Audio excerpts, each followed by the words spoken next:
Good morning. I do not see myself on the talent monitor, so we'll work on that in a minute. I'm Jeff Noedel, Heather Spaulding with the Journal of the San Juan Islands, editor. Thank you. Good And morning. thank you for being with us. There we go. We're getting there. Thanks for having me. Yeah. It's Tuesday the 7th. It's 11:07, I think. And welcome to the fourth episode of What's Going On Around Here? Hey. Or hey, I'm sorry. Hey, what's going on around here? Big day today. It's election day. Heather will recap the big issues that are being decided today locally, and we'll talk a little bit about how you can make sure that your vote is cast today and your vote counts. But first, there's a very important piece on your front page of the Journal of the San Juan Islands today about Samish Nation's fight against climate change. Really good interview with Todd Woodward, who is with their Department of Natural Resources, I think. So tell us about that story. And it's a story that you're going to want to, if you don't have the paper, you're going to want to get the paper and read more. But go ahead. Yeah, so they actually reached out to me wanting to get some publicity on what they're doing. And it was kind of enlightening because I never stopped to think about the fact that each of the Native American nations, like the Samish, have their own DNR and similar government agencies. But they do. And so Todd Woodard is the director of the Samish DNR, and he was amazing to talk to. He grew up on the East Coast and loved the outdoors and moved over here and fell into working for the Samish Nation. And they are doing a lot of work to try to combat climate change, make sure their significant cultural sites are protected, and their cultural creatures of significance, one of which is southern resident orcas. That's huge to many of the tribes in the area, the indigenous people of the area. And I also want to mention that they are one of many tribes that once called this area home. And some kind of still do. I mean, they do, but some utilize it more than others. The Lummi, for example, have a designated cemetery on the island. I don't know if you knew that, but they do. So I just wanted to kind of mention... On this island? On this island. Really? Uh-huh. Where is that? That is on the northern... Are we supposed to know? You can know. In Missouri, it's interesting. With the tribes in Missouri, they're not supposed to know. Right. Well, it was actually pretty well publicized when they were trying to get it like a deeded cemetery. There was a big controversy that kind of happened around that, but I don't want to get into that right now. Where is it, but it's on the northern end of the island. Cool. And only they can visit that because it's actually on private property. Right. So I want to mention that too. Right. Anyway, back to the Samish. So they are one of many who once called this home and came out to the area and used it to find food, lived here, all that kind of thing. So they consider the southern resident orcas as kind of part of their family. So it's a big deal to them that they're struggling. Todd Woodard mentioned that for them, it is akin to watching a family member die, and they're fighting to save that family member's life.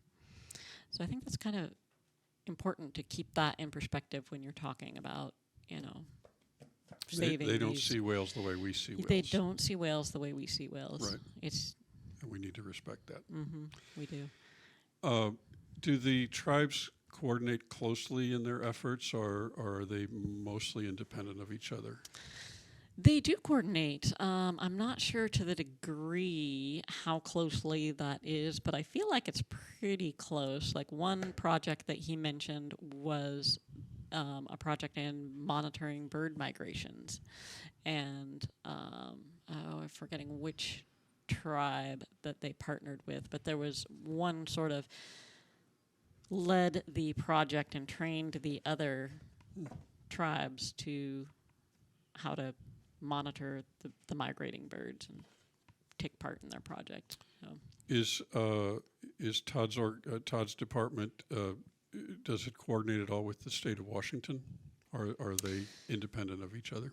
They are independent, but they certainly work together. And they also, one thing that I talked to him a lot about is the different ways that he works with agencies, nonprofits, and others in San Juan County. He works with the Permit Center a lot. He works with Friends of the San Juans. He works with the Preservation Trust. So they're all talking to each other and coordinating. Yeah, I was really pleased to hear that. And what is if there's one thing that he feels that they really need, is it awareness, money, donations, cooperation? Are there problems? Are there obstacles in Olympia? What is the one thing that he really wants? Awareness is huge. Yeah. And that comes in a really interesting way. So basically, if we're here on the island coming up with an idea, let's say the tourist destination plan, since that's hot on the table right now, what the indigenous people would like more of, and the tourist designation or the destination management plan is doing is reaching out to them already and saying, this is our idea. What do you think about that? And that is very different from, here's a permit we're going to do. What do you think? So that's the most helpful thing. Is in addition to awareness, is openness, collaboration. Mm-hmm. Collaboration, keeping that conversation going and listening to what they have to say. Well, it sounds like a great interview, and again, it's available today. Starts on the front page, continues to page 2, looks like. Yep. So get the paper, take a look. Speaking of the destination master plan or management plan or whatever the M stands for, what's happened with that since the October 31 closing of the public input? Well, now the next stage is the Environmental Stewardship Department, and the steering committee for the plan is going to be taking all the comments and coming up with their recommendation and sort of refining the plan, if you will, because it's been in draft stages. So that is kind of the next step, and how long that will take is still kind of up in the air. Last week you predicted a couple months. Yeah. Maybe. Yeah. Well, and then last week we were talking or asking or puzzled about the state of Amazon deliveries and logistics and exactly how packages are going to continue to be getting to customers in the whole county, or at least San Juan Island. What did you learn? So I talked to an islander who did quite a bit of research, and that was Bob Jarman, who used to be a fire commissioner here on the island. He's lived on the island for many years, and what he told me was that what's basically happening is SurePost, who has a contract with Amazon and is owned by UPS, is changing its delivery, and I'm kind of abbreviating this because there's a lot more to this than just this, but they are going to be dropping off their packages at the main hub of USPS instead of used to come to the island and they would drop it off at the Friday Harbor site. Now it's going to be to their nearest on-island site, which I think is in Burlington, and then it will come to our post office. That mostly is probably going to affect aeronautical, which is where SurePost used to deliver it, and they would carry it to the post office. They would get a lot of packages. So how much that's going to affect them is kind of up in the air, but that they will be getting less packages. They? Aeronautical. Okay. So these packages will continue to be delivered to homes They will be by the post office? Mm-hmm. Okay. And if you have a P.O. box, they will go to your P.O. box, which is Ha- kind of what it has been doing. Yeah, Has that begun? Is that already happening? I believe so. Yes, I think it is. Yeah. Yeah. Okay. Yeah. So it is election day, but actually, is. let's talk about the elections after we take a little break. Throwing this at Jeremy with no warning, but we're going to take a break for some public service announcements. Is that right, Jeremy? Looking over the monitor. He's burrowing down now. So we'll be back in a couple minutes.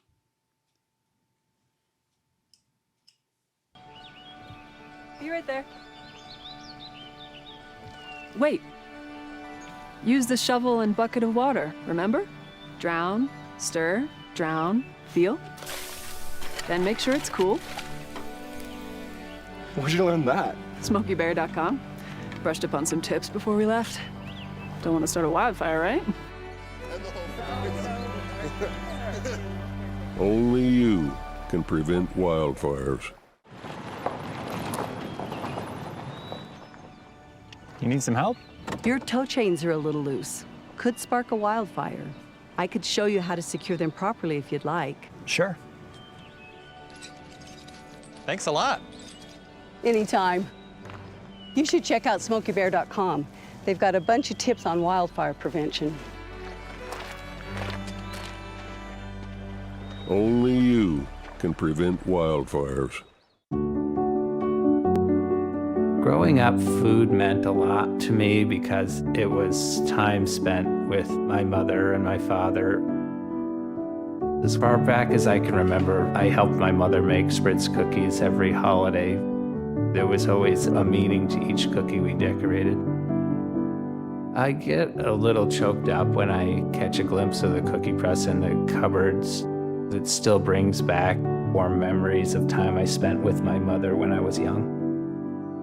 My mother today suffers from dementia, but just by seeing the Spritz cookies, it brings back memories that she may have forgotten. Taking time out to prepare meals and sit down and have the meals together is what the holidays are really all about.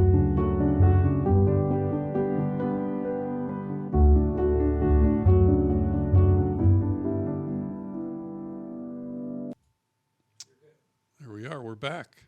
Sorry for that little delay before the public service announcements. We're just getting better every week at this, but there will be commercial breaks. If you are an advertiser, I suggest that you get one of our TV commercials, which we will make. I'll do the first few for free.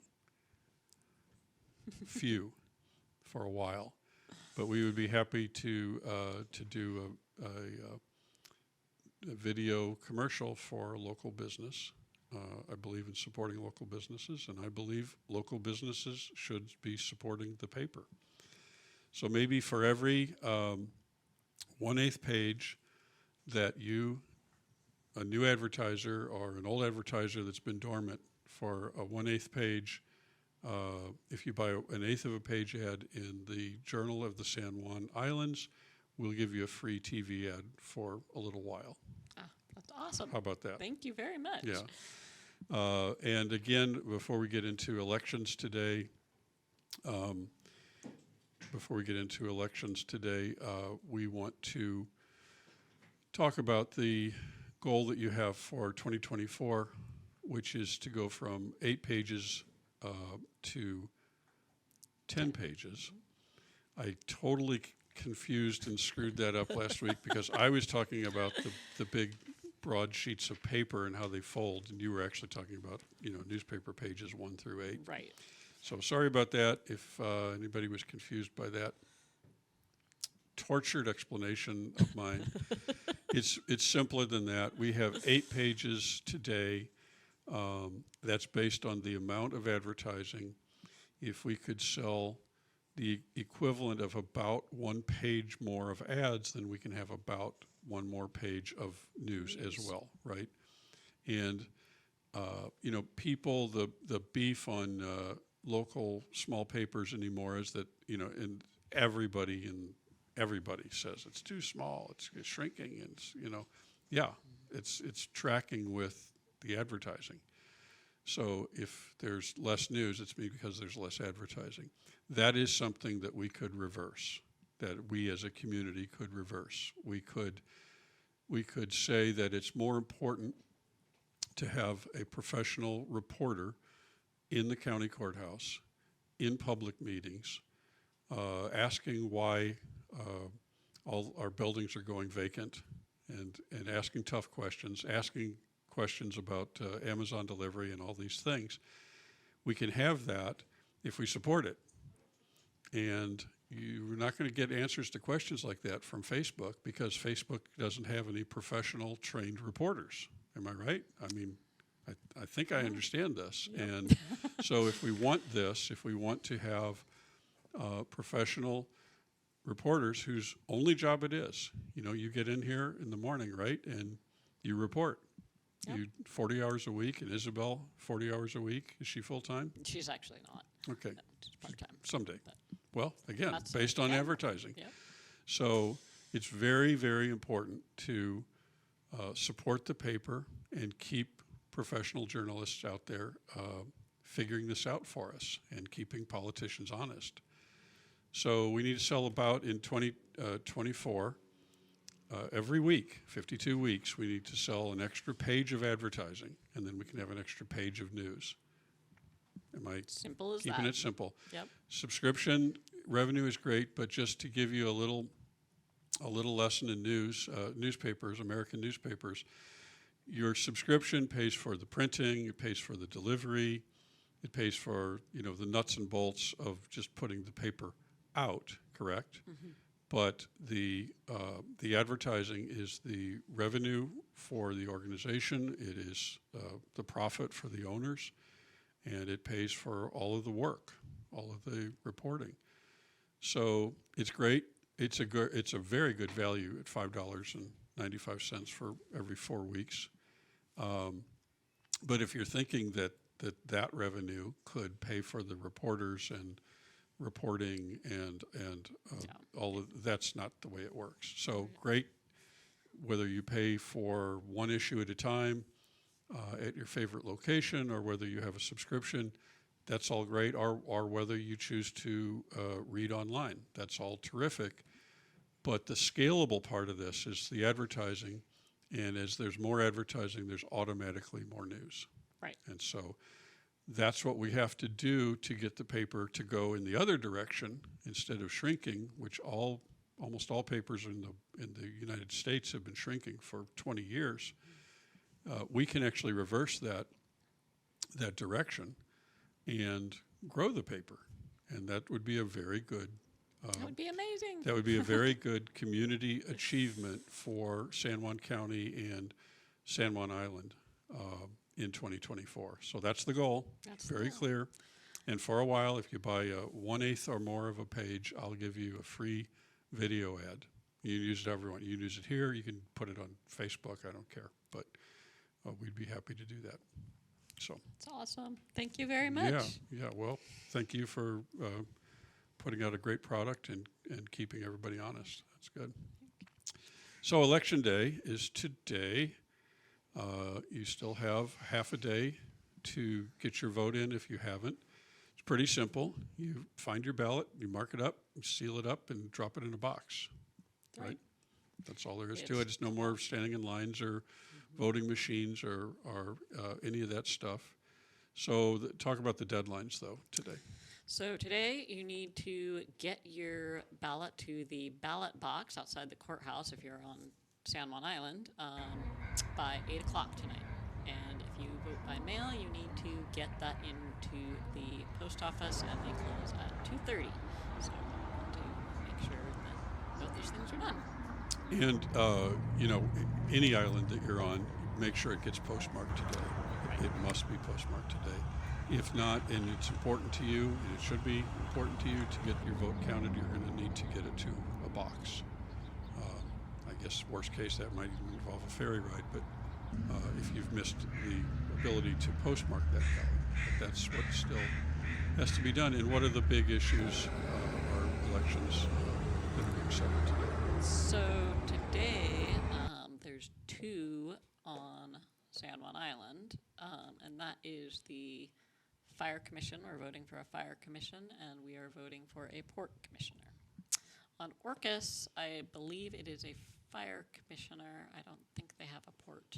And Lopez, I don't think they really have a lot going on. So that, it's our Port and our Fire throughout the county that we're voting on today. Those are the big issues.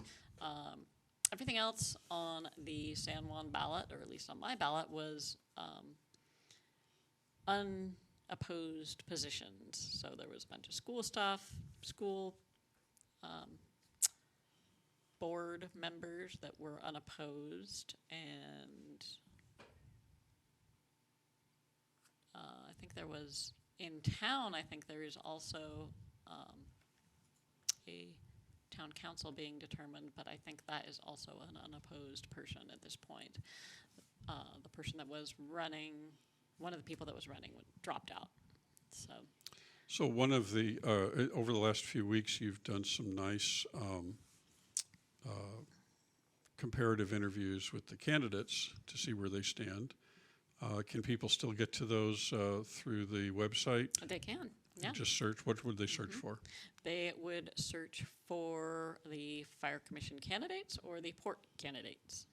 Okay. And that should pop right up. And, you know, for people who know this island, those are two important positions.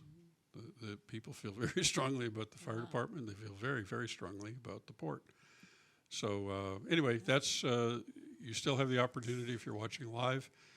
We are broadcasting live, and you've got still now a couple hours to get it into the postal system on San Juan Island, and you've got till when, 7? When does 8. the 8 to get it into one of the boxes on Lopez, Orcas, or San Juan Island. Also, let's talk about Veterans Day coming up.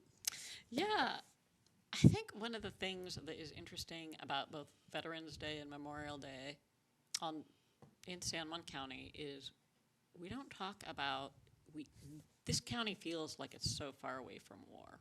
We're in the middle of, you know, essentially what feels like a paradise. But if you look at World War II for sure, we had a number of soldiers and we lost a number of soldiers in that war. Higher than many of the other counties in Washington State.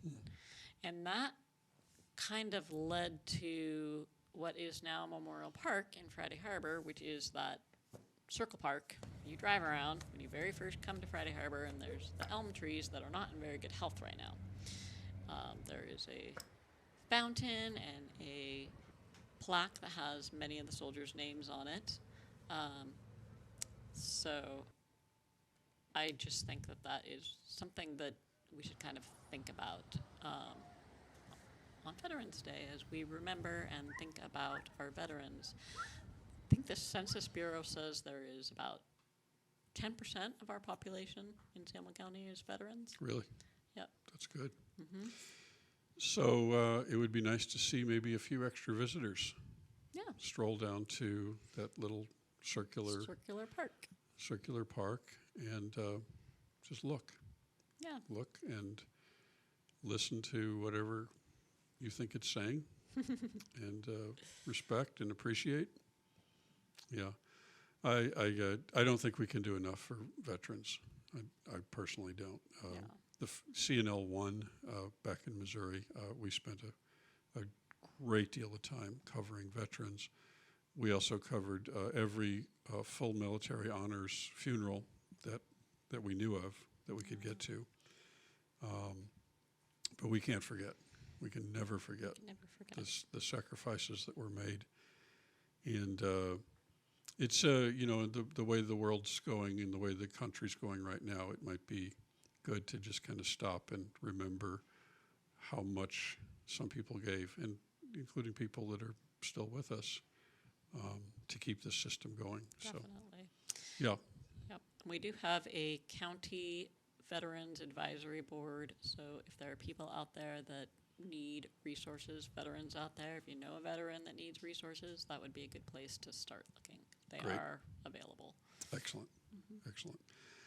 And finally, we talked also last week about the availability or lack of availability of COVID vaccines, the new round of COVID vaccines on San Juan Island. And the paper's been working on that, working on understanding We are that. working on it, yep. So So- there will be a fairly large, I think, article next week about that. Yeah, From Isabel, from Isabel.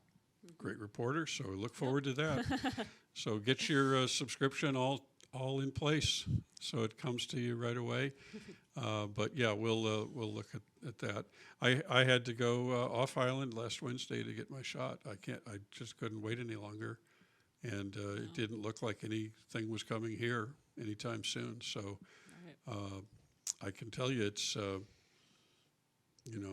I think it's unfortunate that it's probably easier for me than some people to give up a day Yeah. to go run around to all of the drugstores in Anacortes, which is what it was.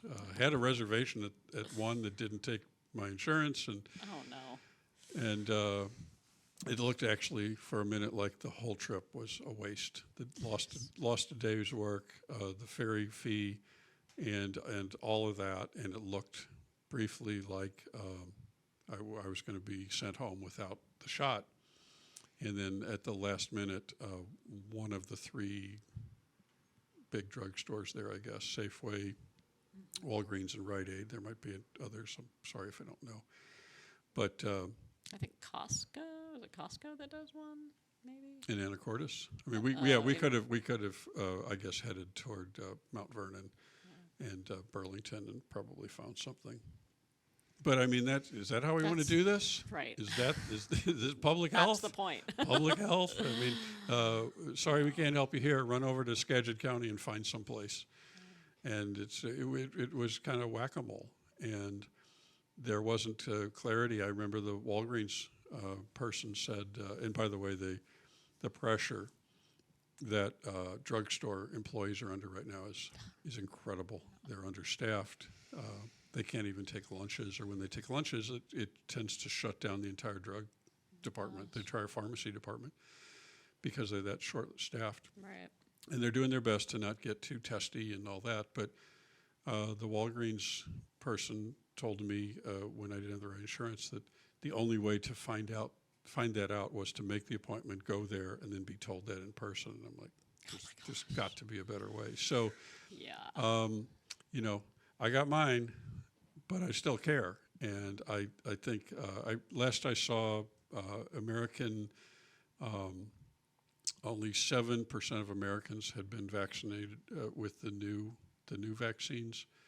And whatever you think of vaccines, you can hate them, you can decide that they're not for you, that's fine. But for the people who want the vaccines, And don't have it's access. just about impossible.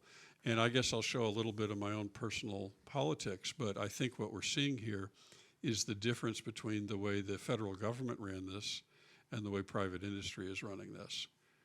When the federal government ran this through the states, everybody that wanted a vaccine got a vaccine. And now that the government, for reasons that I don't quite understand, has withdrawn from this, and the state government has withdrawn from this, this is how it looks. This is how it goes. There's some people talking about wanting to privatize the ferry system. And I say, look at how COVID went. Look at how the COVID vaccine programs went.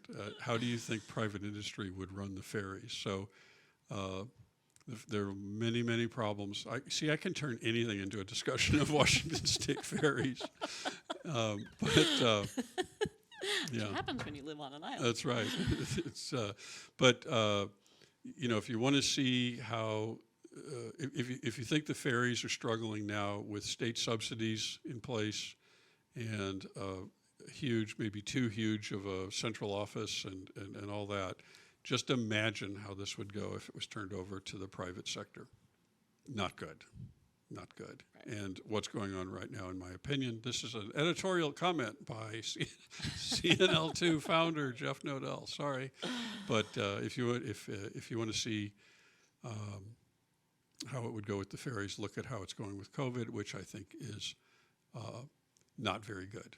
If we're still in the tail end of a pandemic, which I hadn't heard that it's over. I haven't heard it. Last time I read, I checked a week or 10 days ago, we're still losing 92 people in this country dying from this a day. Oh my gosh.